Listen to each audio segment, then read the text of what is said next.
On the 563rd day of the war in Ukraine, the fighting was concentrated in these areas.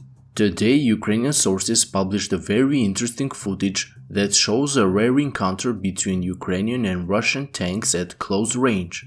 As seen on this footage, a Ukrainian LEOPARD 2A6 tank approaches two Russian tanks, reported to be T80 BVM, and hits one of the Russian tanks with a high explosive round from a distance of about 3 kilometers, damaging one of the Russian tanks, and as a result of this sudden attack, both Russian tanks were forced to retreat. The footage is reported to have been filmed during the beginning of the Ukrainian counteroffensive near Robotyne in early June, and it gives an impression on how the clashes between Western and Russian tanks could go if we had a more frequent close-range tank battles and not skirmishes with mines and fortifications in between, favoring the defenders.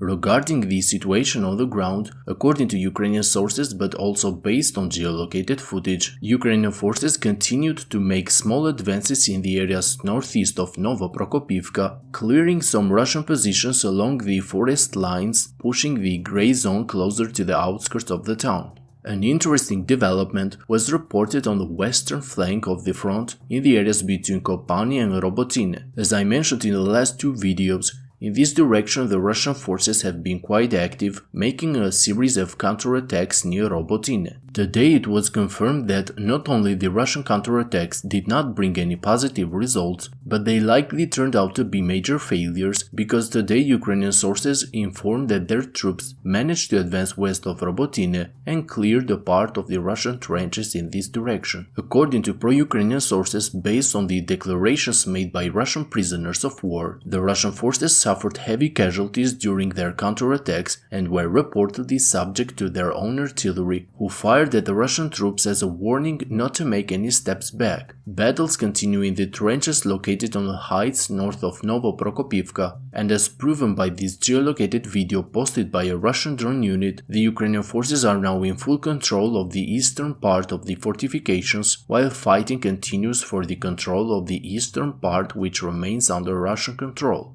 On Vremivka front, today Ukrainian forces made advances in the Novomaiorske sector. As seen from this footage taken by Russian drones, the Ukrainian forces organized a fast operation where a small Ukrainian unit crossed the Shaitanka river on armored vehicles and landed in the northwestern part of Novomaiorske. Since before this area has been constantly hit by the Ukrainian artillery, it seems that the Ukrainian forces did not encounter any resistance and immediately took positions in this direction. Regardless of the response of the Russian army with artillery fire, as reported by the Russian source Rebar, the Ukrainian forces are still present in the buildings in the northwestern part of the village. According to Rebar, the Ukrainian command is gathering around 1,000 troops near Zolota Niva in preparation for a major offensive on Novodonetsk and Novomaiorske. Ukrainian sources informed that the Ukrainian troops also succeeded in the areas north of Novodonetsk, where according to them, after several attempts, the Ukrainian forces managed to occupy positions in the forest belts north of the village. On Bakhmut front, Ukrainian forces continue to slowly gain ground in the southern part of the front. As I reported on my previous videos, the Ukrainian forces are working to clear the Russian positions along the railway in the vicinity of Andriivka, and as I showed you, the village was completely abandoned by the Russian forces, who now only operate near their defensive positions along the railway. Today, Rebar confirmed that as a result of fierce fighting on this area, the Russian troops were forced to leave Andriivka. According to Rebar's map, the Ukrainian forces are now in control of this area and what is left of the demolished village, but most likely Ukrainian troops will not enter Andriivka for a while because of the exposed terrain. The 3rd Assault Brigade of the Ukrainian army continues to clear more Russian positions south of Andriivka. Ukrainian sources published footage of the 3rd Assault Brigade conducting night operations over the Russian positions near the railway south of Andriivka.